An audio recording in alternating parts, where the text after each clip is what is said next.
Broken windows and boarded up storefronts can be a painful sight for any business owner. A lot of frustration, but when that destruction follows protests for racial justice and the business owners are black, well, that pain takes on a different meaning. Reporter Lucy May shares what we can all do moving forward to strengthen black-owned businesses in our community. Thinking, are we going to be here tomorrow? Are we going to be here next week? Taryn Kinnebrew can make blueberry muffins from scratch without thinking twice.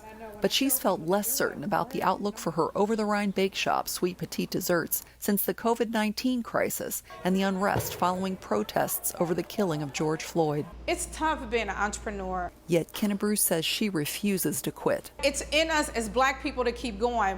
We don't have a choice. It's in us to fight for everything that we have.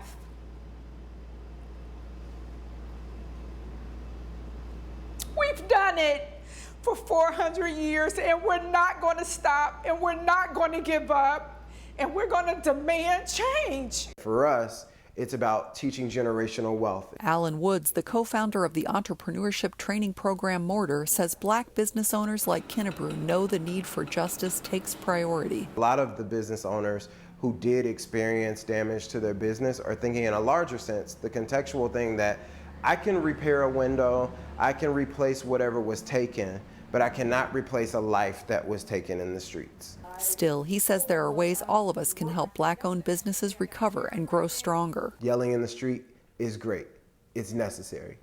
But taking money out of your pocket and inserting it into these businesses and supporting these businesses, that's the next level, and that's the next tier of how we get to the next stage of what Cincinnati will become.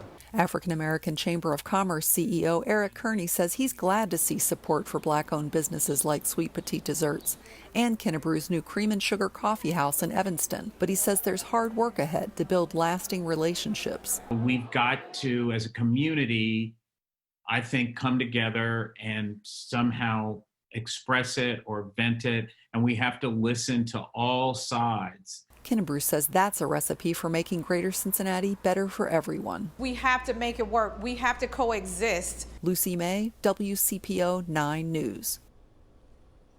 This story is one of many that we're going to focus on tonight at 7 o'clock in our special From Protests to Solutions. A conversation continues.